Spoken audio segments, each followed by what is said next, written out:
对史蒂夫的态度，叶晨初步还算满意。按说史蒂夫在他这里是占了便宜的，毕竟上次也给他喝了一些散血救心丹。如果按钓鱼打窝的逻辑来算，叶晨在他身上打的绝对是重窝了。于是他便对史蒂夫说道：史蒂夫，你建设金陵的决心我已经看到了，接下来还要看你的实际行动。你既然做了不少功课，应该知道现在正是考验你的关键时刻。史蒂夫下意识挺直脊梁，右手眼看就不由自主地要往太阳穴上触。他的潜意识告诉他，现在应该立刻挺直腰杆敬个礼，再告诉叶晨，请他放心，自己保证不辜负他的期待。不过想来还是文化差异太大，他举到一半的手，强忍着又放了回去，随后赶紧对叶晨说道：叶先生，请放心，我会尽我全力做到最好。叶晨微微点头，说道：你还是赶紧陪你父亲参观吧，等你到了华夏，咱们再聚。好的，史蒂夫赶紧说道，那就等到了华夏再聚。叶先生、安先生、李探长、林小姐，在下先告辞了，等在下到了金陵，再拜访几位。几人客套地向史蒂夫道别，目送史蒂夫唯唯诺诺地离开。待他走出宴会厅后，安凯峰才笑着说道：我见过史蒂夫·罗斯柴尔德很多次了，每一次他都是趾高气昂、眼高于顶的，像今天这么谦虚卑微，还是头一次。叶晨笑着说道：一旦有求于人，就自然没了底气。说罢，叶晨又道：对了，二舅，关于 AI 模型什么时候能彻底完成交接，进行定制化运算，技术人员有没有说一个准确的时间节点？后天。安凯峰道：北欧时间的后天下午6点钟之前完成所有交接工作。好，叶晨点了点头，道：那明天辛苦你和李探长跟进一下交接进度，我带小婉出去一趟，她以前在北欧生活过，想回去看一看。安凯峰不假思索地说道：好的，你们忙你们的，数据中心的事情不用管了，我和李探长跟进。翌日一早，北欧的天色还是一片漆黑的时候，叶晨便驾驶着一辆海伦娜提供的路虎越野车，载着林婉儿驱车前往北欧第2大城市伯根。林婉儿当初生活的农场便坐落在那里。奥苏城前往伯根，距离大概400公里。不过林婉儿的农场在伯根郊区，所以距离奥苏城又近了不少，大概300多公里路程，开车差不多4个小时左右。因为夜长昼短，刚好可以把天黑的时间用来赶路。两人驱车出了皇宫，副驾的林婉儿便翻看着手机，开口说道：对了，公子，被破清会卖掉的航空公司，昨天申请了一条凌晨起飞的新航线。叶晨问他：什么新航线？从哪里到哪里？林婉儿道：从法兰克福到南非，全程8000多公里。叶晨皱了皱眉，问他。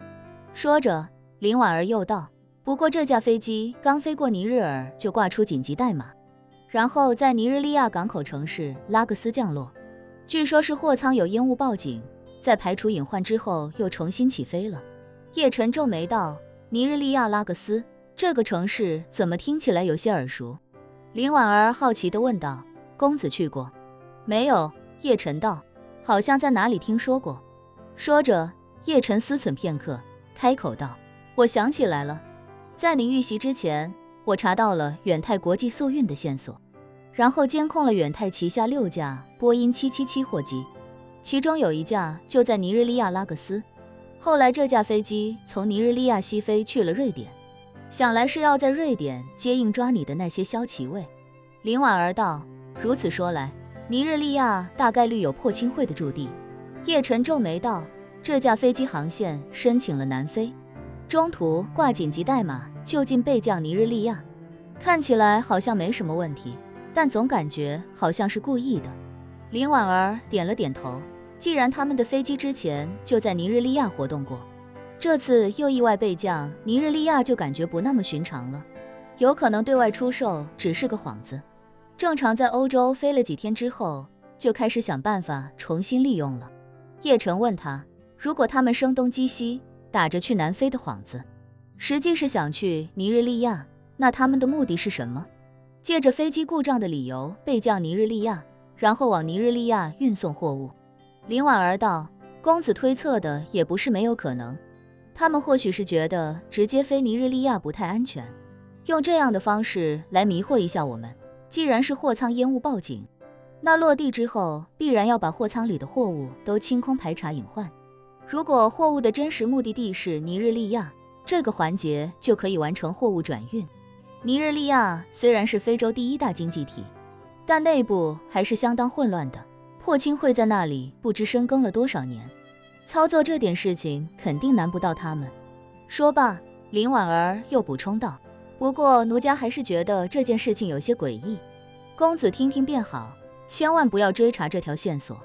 叶晨打趣道：破清会在航运公司上折腾了这么多，说不定就是想用它来钓鱼，要换做之前。因为对破清会掌握的线索太少，不管对方是不是真的钓鱼，我肯定要去尼日利亚一探究竟。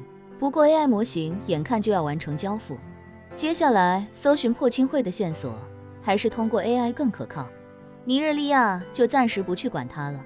对，林婉儿点头道，破清会自己释放出来的线索真实性有待考证，奴家也更相信 AI 的分析结果。叶晨咂了咂嘴，笑道：如果破清会真是想在尼日利亚钓鱼，就必然会把那3大长老之一或者全部都调派到尼日利亚去守株待兔。一旦他们在尼日利亚加强防守，其他地方的防守力量势必就会削弱一些。如果 AI 能帮我在尼日利亚周边其他的国家找到破清会的其他驻地，我过去擦着尼日利亚的边，把破清会在周边其他驻地干掉，吴飞燕会不会气死？林婉儿笑道：公子这么一说，奴家怎么有种看汤姆和杰瑞的既视感？挑衅的意图太明显了。对，叶晨点头笑道：既然正面打不过他，那就要通过各种方法不断挑衅他，折磨他的意志和心态，让他逐渐失去理智。